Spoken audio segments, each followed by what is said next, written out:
எல்லாருக்கும் வணக்கம். மற்றும் ஒரு உண்மை சம்பவம் மூலம் உங்களை சந்திக்கின்றேன். என்னென்னு பார்த்தீங்கன்னா, இன்றைய காலத்தில் இந்த குறிப்பாக எங்களோட தமிழ் கலாச்சாரத்தில் இந்த பிள்ளைகள் இப்போ நிறைய பிரச்சனையாக இருக்குது பேரண்ட்ஸுக்கு என்ன பேரண்ட்ஸால் நிறைய பிரச்சனை பிள்ளைகளுக்குன்னு சொல்கிறதா எனக்கு தெரியாமல் கிடக்கு. ஏன்டா பேரண்ட்ஸுக்கு சின்ன வயதில் பிள்ளைகளோட சேர்ந்து அவங்க பயணிக்கிறது சரியான குறைவாக இருக்கிறது என்னோட கருத்துக்களின்படி. என்ன பார்த்தீங்கன்னா, இப்போ பிள்ளைகள் குழப்படி செய்து புள்ளியல் சத்தம் போடுது, குழந்தைகளில் குழப்படி செய்துன்னா அந்த சத்தம் போடாமல் நிப்பாட்டுறதுக்கு தான் பேரண்ட்ஸ்கள் நினைக்கிறாங்களே ஒழிய, அந்த புள்ளி ஏன் சத்தம் போடுற, ஏன் குழப்படி செய்கிறான்ட்டு கேட்டு அதுக்கான தீர்வை செய்வங்க நினைக்கிறது கிடையாது. இவ குழப்படி செய்கிறேன்னு சொன்னால் செல்ஃபோனை கொடுத்து விட்டு இந்த சத்தம் போடாரு, இல்லாட்டி தேவையானதை கொடுத்துட்டு ஓகே இந்த ஆயிரு. அது ஒரு வேளை அம்மா வழியில் போவோம், பார்க்க போவோம், அப்பா விளையாட போவோம், அப்பா இங்கே போவோம்ட்டு கேட்டு குழப்படி செய்யும். அப்பா ஹெல்ப் பண்ணு படங்குறாங்க இல்லை செல்வனை பார்த்துட்டு செய்த பார்த்துட்டு குழப்படி செய்யாத ரெண்டு விடுறது.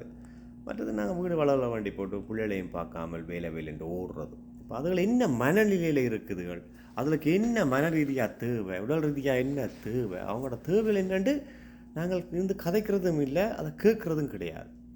அப்போ அந்த பிள்ளைகள் அந்த உலகத்துக்கு தனிமையாக்கப்படினம்.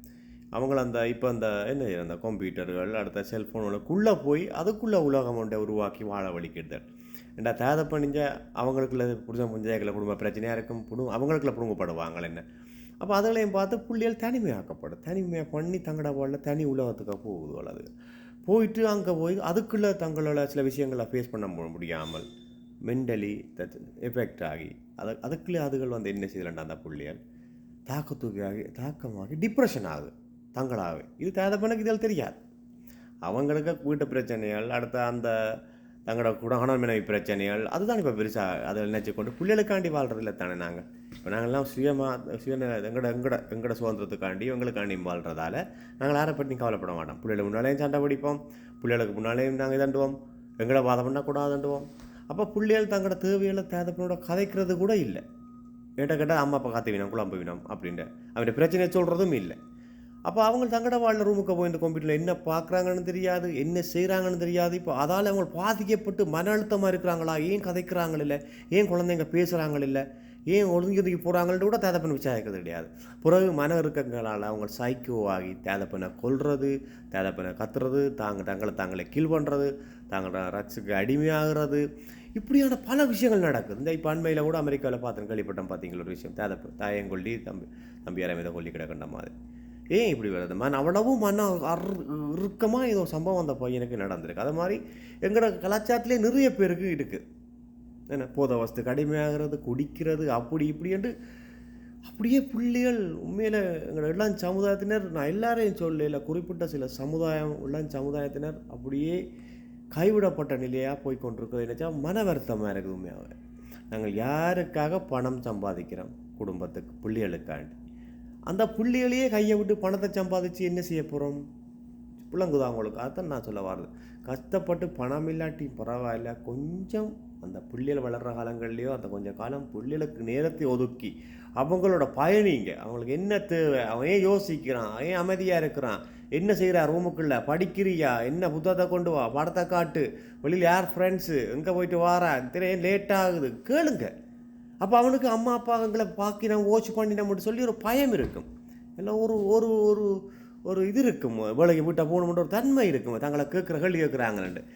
எங்களுக்குள்ளேயே 1000 பிரச்சனை, கணவனுக்கு பிரச்சனை, மனைவி பிரச்சனை, அதை ஃபிக்ஸ் பண்ண நேரமில்ல. புள்ளையிலே ஒரு நாங்கள் எங்களோட ஒரு உயிராக பார்க்குறதே கிடையாது. அதில் சத்தம் படம் இருக்கடா, அந்த ஃபோனை பாருங்கடா, கம்ப்யூட்டர் பாருங்கடா, டிவியை பாருங்கடா, ரூம் கவங்க கூட, அதுக்கு அவனுக்கு கலைச்சி போட்டு நாங்கள் எங்களோட வேலையை பார்க்குறோம். இப்போ எங்களோட கலாச்சாரத்துக்கு நிறைய பிரச்சனை இப்படி வந்துருக்கு. எனக்கு கதையாக வர்றதை கேட்க மண்டை கால ஓது விசராக கிடக்குதில் இணைக்கவே என்னப்பா கவலையாக வர கிடக்குது. எல்லாம் சமுதாயத்தை பாதுகாக்க வேண்டியது நாங்கள் பாதுகாக்கணும். அடுத்த தலைமுறையில் இந்த சகல கெட்ட வழியில் போகாமல் நல்ல வழி கொண்டு வரதுக்கான முயற்சி எடுக்கணும். நாங்கள் யாருமே அதை பற்றி கவலைப்படுறதும் கிடையாது. அது அமைதியாக்கினா காணும் வண்டி போட்டு ஏனோ தானோ ஆரோக்கியமான சாப்பாடும் கொடுக்குறது கிடையாது, ஏதோ கொடுத்தா காணுமெண்டு. பாவங்கள் நான் சமுதாயத்தினர் உண்மையில் கொஞ்சம் டெடிகேட் பண்ணி பேரண்ட்ஸ் ஆகி எங்களுக்கு தான் மிக பொறுப்பு. அவங்கள திருத்திலாது, அவங்க சொல்லு கேட்குறாங்களேண்டா நீங்கள் சின்னல்லேருந்தே கொண்டு வரணும். எத்தனையோ பிள்ளைகளை நான் பார்த்துக்கிறேன், சின்னல்லேருந்தே நல்ல பழக்கத்தோடு நல்லா வந்திருக்குதுல நான் பார்த்து தான் இருக்கேன். அதே மாதிரி தேதப்பனுக்கு அடிக்கிற தேதப்பனுக்கு பேசுகிற பிள்ளைகளையும் நான் பார்த்துக்கிறேன். அது எங்கேண்டு ஆராய்ச்சி பாருங்கள் உண்மையாக. நீங்கள் பிள்ளைகளுக்கு முக்கியத்துவம் கொடுக்கலைன்னா பிள்ளைங்க உங்களுக்கு ஒரு காலம் முக்கியத்துவம் கொடுக்காது.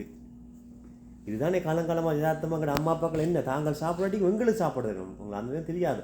எங்களை தான் பிள்ளைங்க படிங்க, பிள்ளைங்க படிச்சிட்டிங்களா, சாப்பிட்டீங்களா, குடிச்சிட்டிங்களா, வந்துட்டீங்களா, ஏன் எங்கே போனீங்க, வெளியில் நேரமாக வேலைக்கு விட்டால் வரணும், எங்கே நிற்கிறீங்க, வாங்கோ, ஒரு நிமிஷம் உங்களை விட்டு அம்மாக்கள் விலகவும் இருக்க மாட்டோம். உங்களை கைக்குள்ளே வச்சு வளர்ப்பினோம். சுதந்திரமாக வளர்க்கணும், பிள்ளைகளை சுதந்திரமாக வளர்க்கணும்னு கவனிக்காமலே விடாதீங்க பிள்ளைகளை. தயவு செய்து மிக வேதனையாக இருக்குது. இந்த சமுதாயம் அநியாயமாக போகுது என்று பொறுப்போட உங்கள் பெற்றோர்களே குழந்தைகளை கண்ணும் கருத்துமாக வளர்த்து கொள்ளுங்கள். மற்றும் ஒரு உண்மை சமத்தில் உங்களை சந்திக்கின்றேன். நன்றி, வணக்கம்.